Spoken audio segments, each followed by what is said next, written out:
हम इसमें केमिस्ट्री में थोड़ा क्वेश्चन वाइज ज़्यादा लेंगे, क्योंकि क्वेश्चन वाइज पढ़ने में केमिस्ट्री थोड़ी अच्छी लगती है, थोड़ा मज़ा आता है। केवल थ्योरी और गहराई से केवल थ्योरी पढ़ने जाते हैं तो बोरिंग सा हो जाता है, इसलिए हम केवल क्वेश्चन के माध्यम से ज़्यादा समझेंगे, थ्योरी भी लेंगे, बस दोनों का थोड़ा संतुलन बना रखेंगे। तो शुरू करते हैं फटाफट से। वैज्ञानिक संकेतन में लिखिए। वैज्ञानिक संकेतन में हम जनरली क्यों लिखते हैं, क्योंकि न्यूमेरिकल में जब भी आप वैल्यू निकालेंगे, सपोज ये वैल्यू आई, ये वैल्यू आई, तो उसको इस फॉर्म में हमको लिखना ज़्यादा बेटर रहता है ना। तो वैज्ञानिक संकेतन में लिखने के लिए कुछ नहीं करना है, वैल्यू दोनों की सेम रहेगी, है ना। मतलब जो ये आपने निकाला है, इसकी और इसका दोनों का मान दोनों का समान है, बस लिखने का तरीका थोड़ा सा अलग किया है, बाकी सब सेम है, ठीक है। देखते हैं हमने सबसे पहले क्या किया, आप पीछे से इसमें देख सकते हैं। कुछ नहीं करना है, जैसे इसमें कितने जीरो कितनी घात लिए, 10 की घात 5 कैसे ली, 1 2 3, तो 10 की घात 3 तो यहाँ थे, है ना।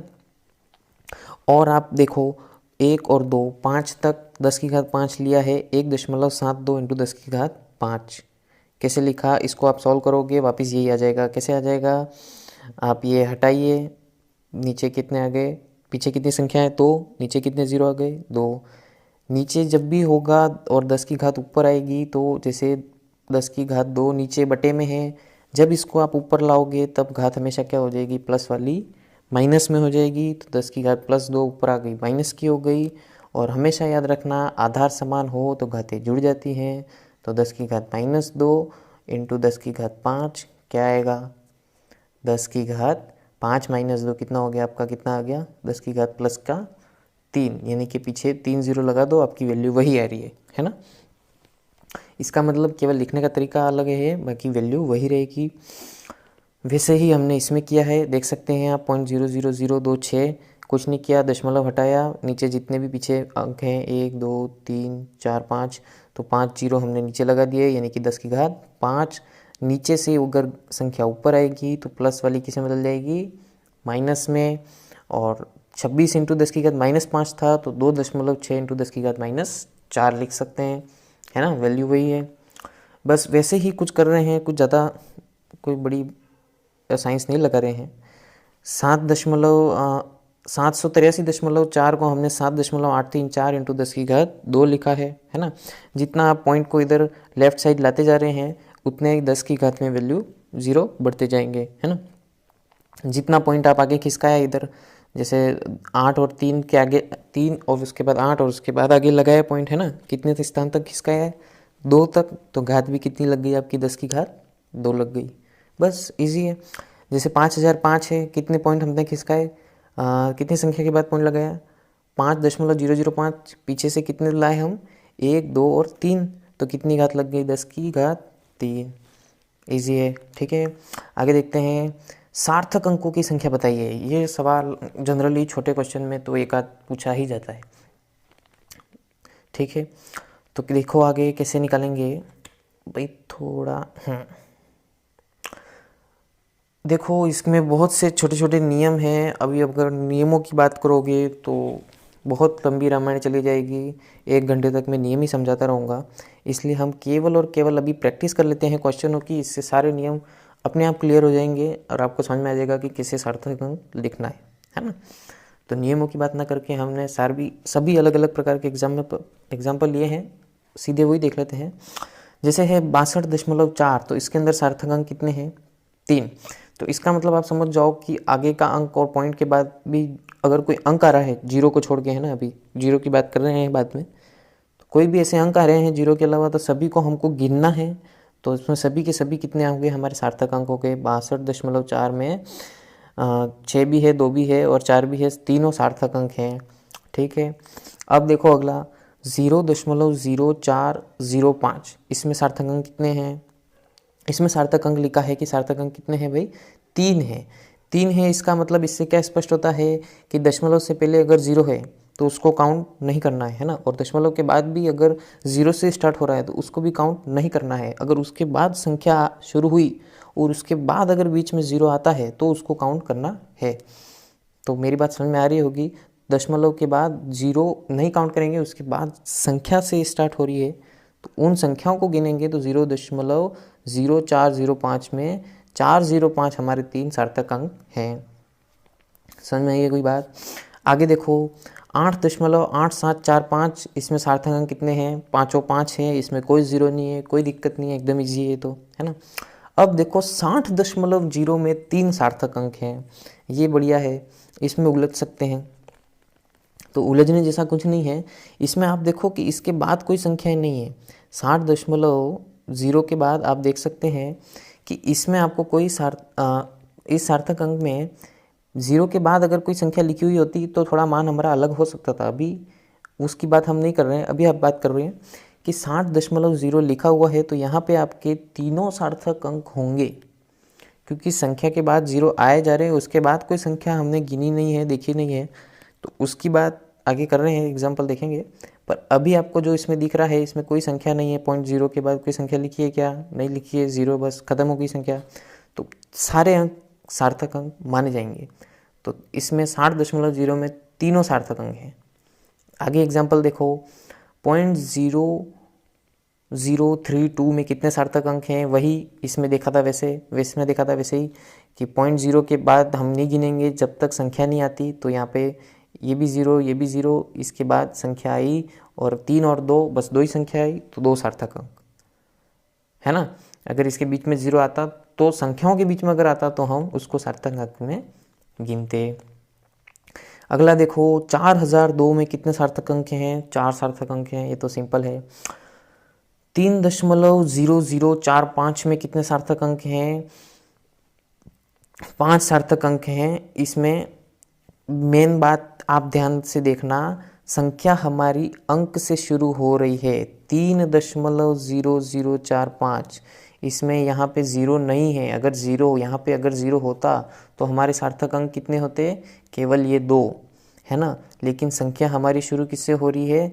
किसी मतलब संख्या किसी अंक 0 को छोड़ के किसी अंक से शुरू हो रही है, तो हमको बाद वाले पॉइंट के बाद वाले 0 भी गिनने हैं सार्थक अंक में। ये ध्यान रखना, थोड़ी सी बातें हैं, ध्यान रखनी पड़ेगी, इसमें कोई कुछ नहीं कर सकता आपको। इसके लिए इसीलिए मैं कह रहा हूँ कि ये आप करने के बाद भी आपकी बुक या जो भी आपके पास है उससे आप और प्रैक्टिस करो, सवाल सॉल्व करो। जितना हाथ पैर चलाओगे उतना आपको ज़्यादा समझ में आएगा और उतना ज़्यादा क्लियर होगा, है ना। ऐसे ही बैठे बैठे नियम पढ़े जा रहे हो तो उससे भला नहीं होगा, है ना। हाथ पैर चलाओ और ज़्यादा से ज़्यादा क्वेश्चन की प्रैक्टिस करो। तो 3.0045 में आगे क्या आ रहा है? अंक आ रहा है ना। उसके बाद 0 है तो उसको भी गिनना है सार्थक अंक में। तो 3.0045, तो कितने सार्थक अंक हैं? सारे, है ना। अब अगला देखो, इसके अंदर कितने सार्थक अंक हैं? केवल 3। क्यों? क्योंकि शुरू में क्या आ रहे हैं? सब 0। तो दशमलव के पहले भी 0 है, बाद में भी फिर जितने भी 0 आएंगे उनको नहीं गिनेंगे जब तक कोई अंक नहीं आता 0 के अलावा। जैसे ही कोई 0 के अलावा अंक आया हमारा, बस वहाँ से हम संख्या गिन रहे हैं और सार्थक अंक कितने हो गए हमारे? 3। अब देखो भाई 9.108 इंटू 10 के घात -31, बाप रे, इसमें हमारा सार्थक अंक कितने हैं? तो इसमें हम जनरली क्या मानेंगे, आप ध्यान देना, इसमें जो हम मानेंगे वो होगा कि जो आपकी 10 की घात में जो भी लिखा होगा हम ज़्यादातर उसको सार्थक अंक में हम क्या करेंगे, इसको इग्नोर कर दो, आप ध्यान ही मत दो, आप केवल जो आगे दे रखा है उसकी मान उसका देखो आप।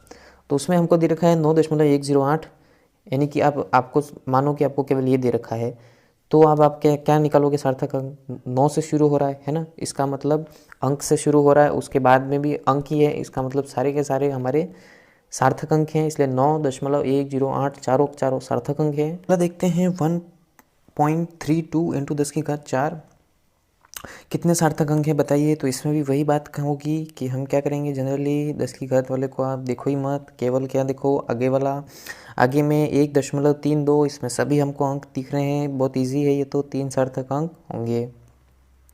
अगला देखो 1.320 इंटू 10 की घात 4, तो इसमें आपको सार्थक अंक, वही बात 10 की घात वाले को मत देखो, आगे के अंकों को, अंक में आपको चारों सार्थक अंक हैं, क्योंकि 1.32 उसके बाद 0 है ना, संख्या के बाद है, शुरू में नहीं है। 1.032 होता तो भी वैसे तो हम 4 ही सार्थक अंक होते, क्योंकि संख्या हमारी दशमलव के पहले किससे शुरू हो रही है? किसी भी अंक से शुरू हो रही है, 0 के अलावा, है ना।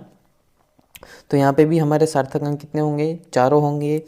वैसे ही अगले में भी 1.3 2 0 0 हैं तो सार्थक अंक कितने हैं, 5, यानी कि दशमलव के बाद संख्या है और संख्या के बाद अगर कितने भी जीरो आ रहे हैं तो उन सभी को हम सार्थक अंक में गिनेंगे। ठीक है भाई। आगे देखो 132,000 कोई दशमलव नहीं है, सादी संख्या है।